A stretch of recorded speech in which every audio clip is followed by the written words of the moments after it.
गवणे हुंडाबळी प्रकरणातील आरोपी असलेल्या निलेश चव्हाणच्या घराची शनिवारी पिंपरी पोलिसांनी झाडाझडती घेतली।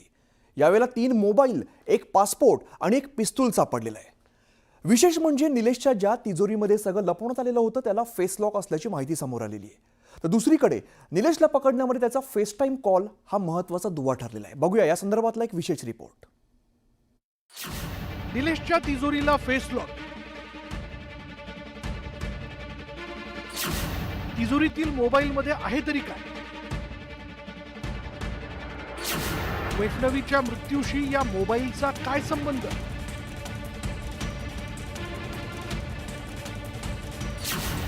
कसा सापडला निलेश पोलिसांच्या तावडीत?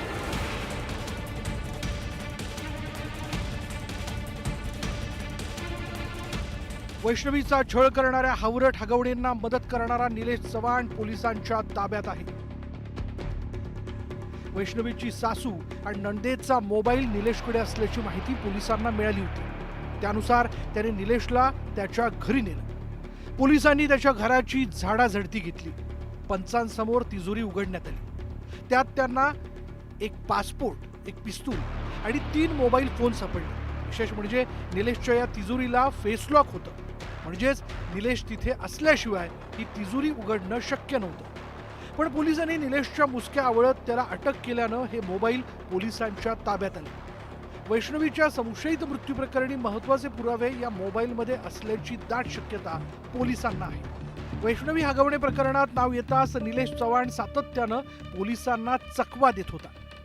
अत्यंत काळजीपूर्वक त्यानं फरार होण्याची योजना आखली होती। पोलिसांना आपलं लोकेशन सापडू नये यासाठी त्यानं कोणतेही ऑनलाईन व्यवहार केले नाही, कोणाशीही थेट संपर्क केला नाही, कोणत्याही सीसीटीव्हीत तो दिसला नाही। पण एक चूक झाली आणि तो अलगद पोलिसांच्या तावडीत सापडला। ती चूक म्हणजे फेसटाईम कॉलिंग। 26 मे रोजी तो नेपाळमध्ये पोहोचला होता। 10 दिवस मैत्रिणीचा फोन वापरणाऱ्या निलेशनं तिथे गेल्यावर त्यानं पहिलं सिम कार्ड घेतलं। या सिम कार्डचा वापर इंटरनेट सेवेसाठी केला होता। त्याद्वारे त्याने ॲपल फोनमधील फेसटाईम कॉलिंग सुरू केलं। फेसटाईम कॉलिंग पोलिसांना ट्रेस करता येणार नाही असा त्याचा समज होता। मात्र पिंपरी चिंचवड सायबर विभागानं मोठा कस लावला आणि फेसटाईम कॉलिंगचं IP ॲड्रेस मिळवले। त्या आधारे त्याने निलेशचं नेपाळमधील लोकेशन मिळवलं। निलेशनं अत्यंत थंड डोक्यानं पोलिसांपासून वाचण्याचा प्लॅन केला। पण म्हणतात ना, कानून के हात लंबे होते हैं, त्याप्रमाणे पोलिसांनीही अतिशय चाणाक्षपणे तपास करत त्याला ताब्यात घेतलं। निलेशला 3 जून पर्यंत पोलीस कोठडी सुनावण्यात आली। या आत्महत्या प्रकरणी निलेश चव्हाण याचा सहभाग होता किंवा नाही या संदर्भात निलेश चव्हाण, राजेंद्र हगवणे, सुशील हगवणे यांना समोरासमोर बसवत चौकशी केली जाईल। त्यात वैष्णवीच्या मृत्यूचं गूढ उलगडेल अशी शक्यता वर्तवण्यात येते। गोविंद वाकरेसह ब्युरो रिपोर्ट, न्यूज 18 लोकमत। पुण्यामधलं वैष्णवी हगवणे हुंडाबळी प्रकरणानंतर अवघं समाजमन सुन्न झालेलं आहे आणि या पार्श्वभूमीवरच अशा घटनांची पुनरावृत्ती टाळण्यासाठी आणि समाजातील चुकीच्या प्रथांना आळा घालण्यासाठी सकल मराठा समाजाने आक्रमक पाऊल उचललेलं आहे। हुंडाबळीसारख्या घटनांना आळा घालण्यासाठी मराठा समाजानं थेट विवाह आचारसंहिता तयार केली आहे। सुनेचा छळ करणाऱ्यांशी रोटी बेटी व्यवहार नाही। वारंवार वैष्णवी होणं परवडणार आहे का आपल्या समाजाला? मराठा समाजाचा ऐतिहासिक निर्णय। शिवाजीराजेंनी हुंडा दिला नाही, हुंडा घेतला नाही, त्यांचं अनुकरण आणि अनुनय आपण केला पाहिजे। हुंडाबळी रोखण्यासाठी विवाह आचारसंहिता। महाराष्ट्राच्या कुठल्याही कानाकोपऱ्यामध्ये जर एखाद्या मुलीचा छळ झाला तर त्याचा योग्य बंदोबस्त करण्याचाही ठराव आज या ठिकाणी झालेला आहे। वैष्णवी हगवणे हुंडाबळी प्रकरणानंतर समाजातील चुकीच्या प्रथांना आळा घालण्यासाठी सकल मराठा समाजानं आक्रमक पाऊल उचलत आत्मपरीक्षण बैठक घेतली। या बैठकीत थेट विवाहासाठी एक आचारसंहिताच तयार करण्यात आली। हुंडाबळी, सुनेचा छळ अशा घटनांना प्रतिबंध घालण्यासाठी आणि समाजाला योग्य दिशा देण्यासाठी काही महत्त्वाचे आचारसंहितेचे मुद्दे मांडण्यात आले। आर्थिक सुबत्ता असतानाही वैष्णवीसारख्या निष्पाप मुलींचा हुंड्यासाठी छळ केला ही बाब समाजासाठी निंदनीय असल्याचं सांगत अशा पद्धतीनं छळ करणाऱ्या कुटुंबियांसोबत रोटी बेटी व्यवहार न करण्याचा मोठा निर्णय सकल मराठा समाजाच्या वतीनं घेण्यात आलाय। एकदम बरोबर, जे छळ करतात त्यांच्या लग्नाला कोणी जाऊ नये आणि त्यांना कोणी मुली देऊ नये. आणि जे लग्नामध्ये आतषबाजी करतात, भरपूर खर्च करतात, कोट्यावधी रुपये, त्यांच्या लग्नावरती समाजाने बहिष्कार टाकला पाहिजे. कारण श्रीमंत सदन वर्ग बदलला तर सामान्य लोक बदलणार आहेत. अन्यथा अंधानुकरण इतर समाज देखील करतो. एक अंतर्मुख झालो आम्ही सर्वजण की बाबा हा बडेजा हा शोपणा कशासाठी न 7चे लग्न फार 10ला लागतात. आपण काय करतोय, नेमकं कुठे चाललेलो आहे. आर्थिकदृष्ट्या भौतिकदृष्ट्या आपण संपन्न झालेलो आहे, परंतु संस्कारक्षम किंवा बौद्धिकदृष्ट्या देखील आपण वाटचाल करणं गरजेचं आहे. वारंवार वैष्णवी होणं परवडणार आहे का आपल्या समाजाला?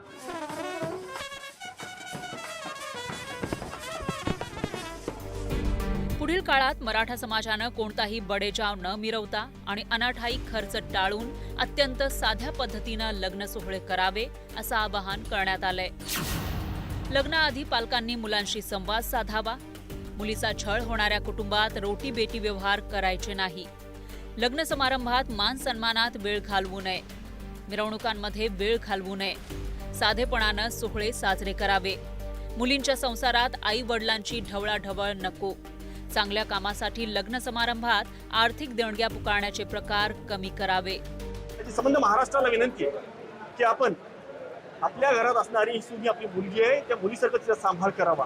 आणि तिचा जर शारीरिक मानसिक जर छळ केला तर मराठा समाजाच्या वतीने टास्क फोर्स आज तयार करण्याच्या ठिकाणी ठरलेला आहे. महाराष्ट्राच्या कुठल्याही कानाकोपऱ्यामध्ये जर एखाद्या मुलीचा छळ झाला तर त्याचा योग्य बंदोबस्त करण्याचाही ठराव आज या ठिकाणी झालेला आहे. खरं पाहिलं तर वधूपिता आणि वरपिता या दोघांनी आता स्वतः ठरवलं पाहिजे की आपण किती चूक करायची आणि किती चांगलं काम करायचं हे त्यांनी आपापसात ठरवलं पाहिजे, तरच त्याच्यातनं कुठेतरी हा चांगल्या प्रकारे मार्ग निघेल. हुंडाबळी रोखण्यासाठी मराठा समाजानं घेतलेली भूमिका नक्कीच स्वागतार्ह आहे. मात्र त्याचं प्रत्यक्षात किती पालन होतं हेही पाहणं तितकंच महत्त्वाचं आहे. गोविंद वाकडेसह ब्युरो रिपोर्ट, न्यूज 18 लोकमत. राज्याच्या पोलीस यंत्रणेमध्ये अगदी महत्त्वपूर्ण पदावर असलेले अधिकारी जालिंदर सुपेकर यांच्यावरती गुन्हा दाखल होईल का हा प्रश्न निर्माण झालेला आहे. हगवण्यांना चुकीच्या पद्धतीने शस्त्र परवाने मिळवून देण्यासह इतर काही आरोपांमुळे सुपेकरांची तातडीने बदली करण्यात आली आहे. बघूया.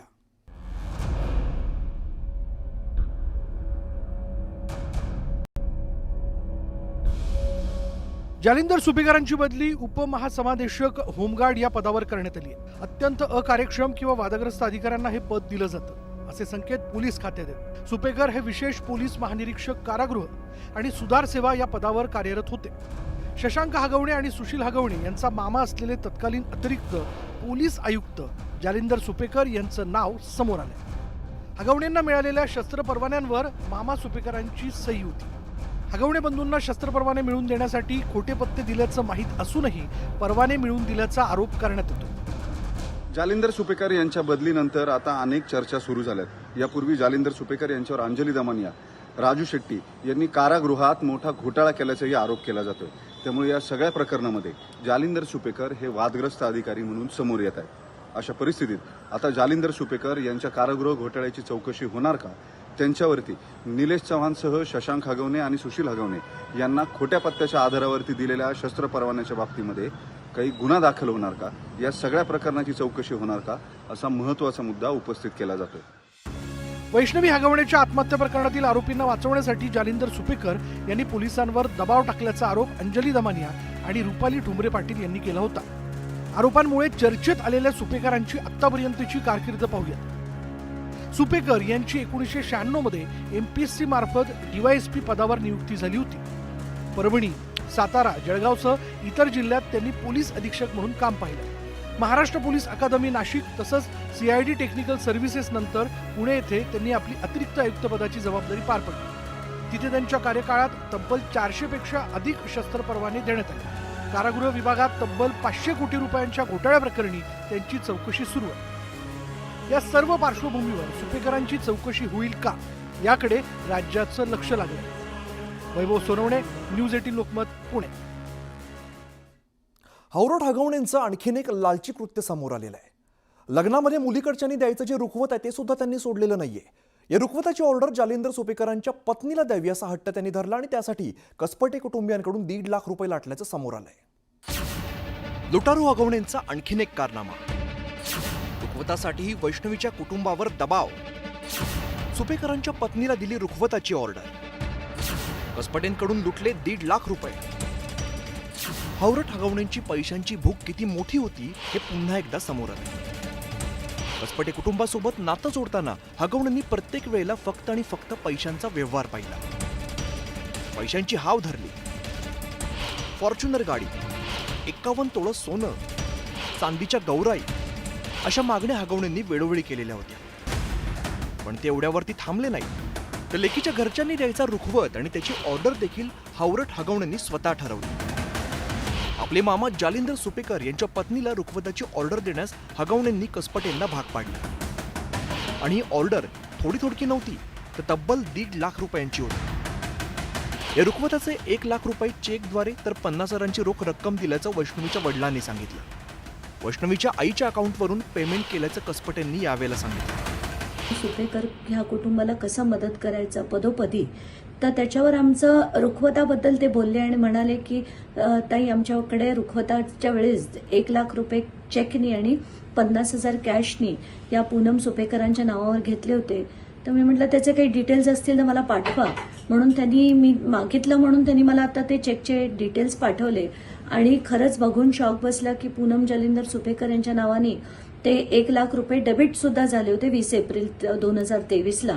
वैष्णवी हगवणे हुंडाबळी प्रकरणात हगवणे कुटुंबाकडून झालेल्या छळाची जेवढी चर्चा आहे तेवढीच चर्चा हगवणे कुटुंबाचे मामा जालिंदर सुपेकर यांच्याही नावाची होती.